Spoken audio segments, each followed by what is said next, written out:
Guys, welcome back to today's video. Today is Sunday, August 10th, 2025, and today we are going to be talking about the state of New Hampshire and Kelly Ayotte, who is now ruling out redistricting for the Republican Party in the state in a blow to the Republican Party as they look to states across the country for potential redraws ahead of the 2026 midterm elections. Now, the Republican governor, Kelly Ayotte, won her first election in the 2024 race against Joyce Craig across the state with a statewide margin of around 10 percentage points. Kelly Ayotte had a pretty massive victory, one that trumped even, no pun intended, Kamala Harris's in the presidential, when Kamala Harris won this state by about 3 points. And it was this governor's race that gave the Republican Party some optimism around what might happen in the redraws of the 2026 elections. As Texas looks to redraw their congressional maps to give Republicans an additional 5 seats, and California hopes to do the same for the Democratic side, Kelly Ayotte has been looked to by many Republicans across her state to redraw the congressional boundaries to make it more favorable for the Republican Party.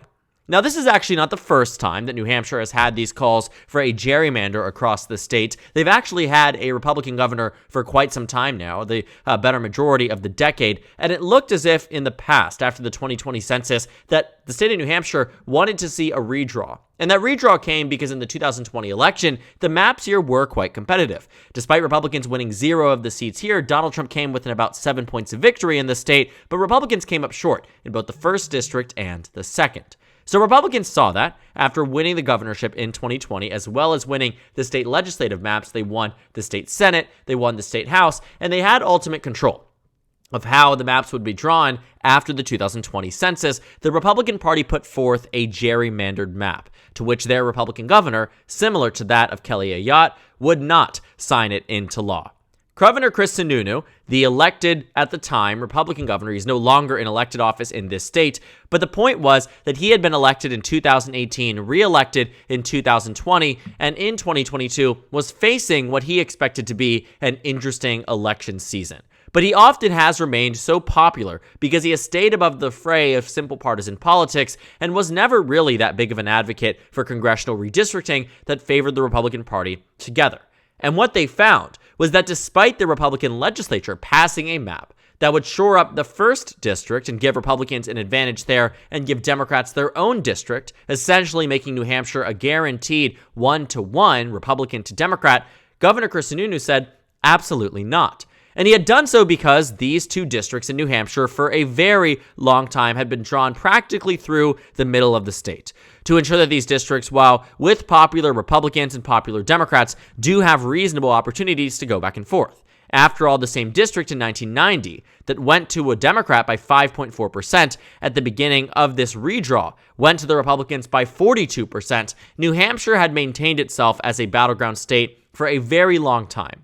And although in the year 2000, we saw that this map here favored the GOP, it wasn't until the end of the decade, around the midpoint, 2006, was the time that Democrats won back both of these seats, despite the map not changing at all, against the same 2 incumbents here that 2 years prior had won these seats by 27 points, by 20 points 2 years later. Democrats are beating both of these incumbents, but again, 4 years later, both of these Democrats who had gotten into office had lost, and in some cases, against the former Republican representative.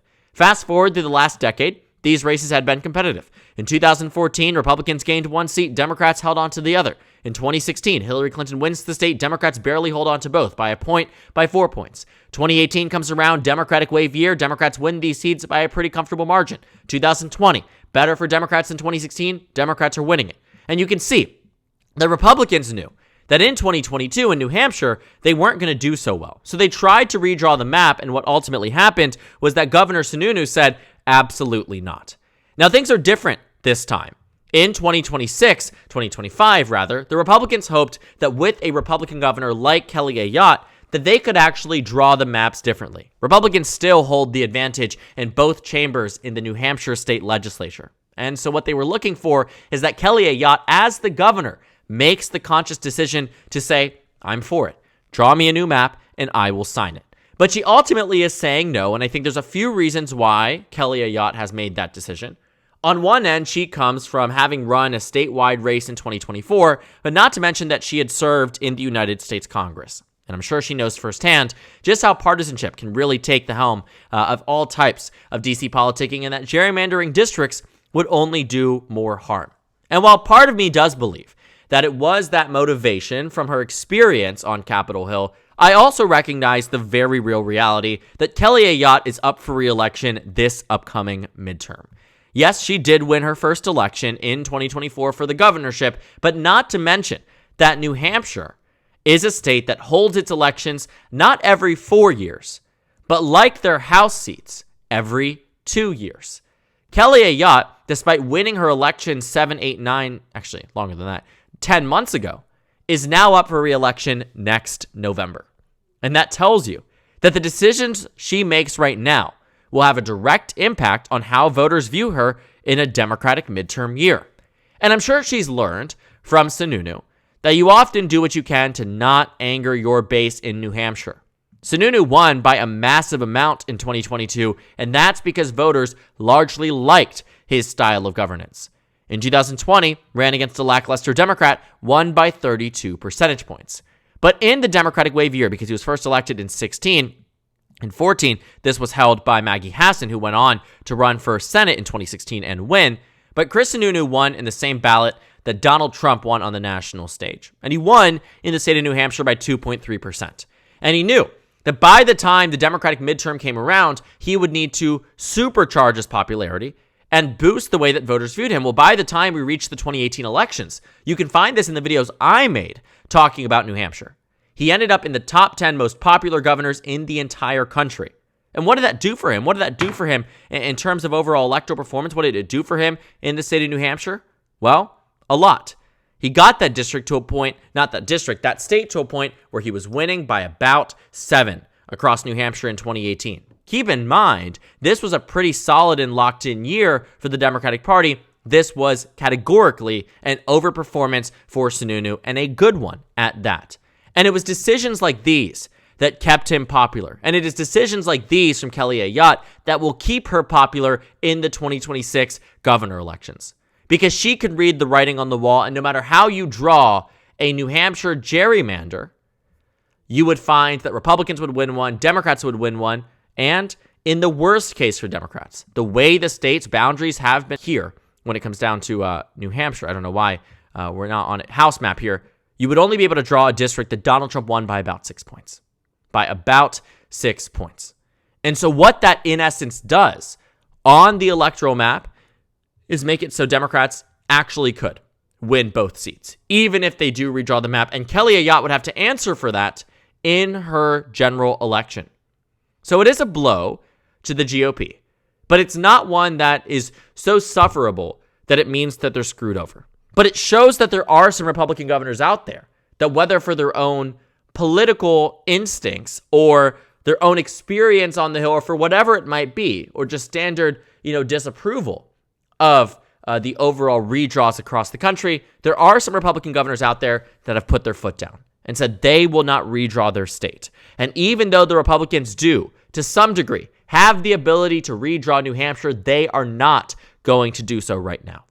So keep your eyes peeled. Watch New Hampshire, because it is going to be a race that Kelly Ayotte knows she's facing a very tough and fierce competition for the 2026 midterm, simply on the basis that the election year will not be as positive for her as it was a year ago, as it was in the last cycle.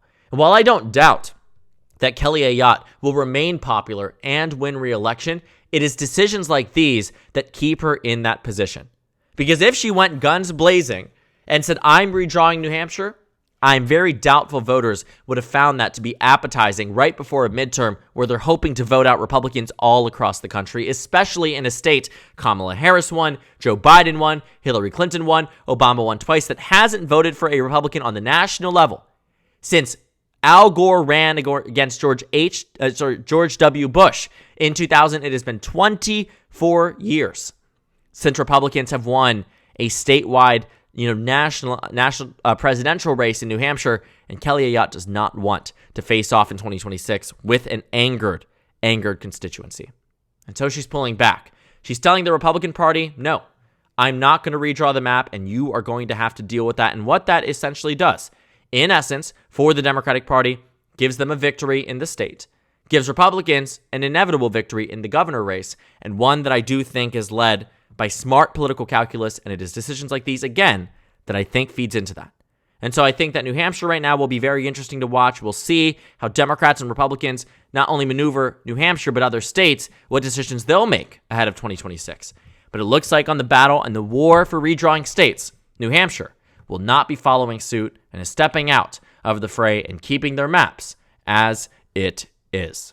So thank you guys so much for watching this video. Make sure to comment down suggestions below. Subscribe on the left if you haven't already, and check out the Instagram and Twitter. At the bottom left of the screen, there's also a Discord server for you to go ahead and join. On the screen, there's a video for you to watch, and then a playlist for my 2026 House election analysis videos. Again, thank you guys so much for watching, and I will see you all later today.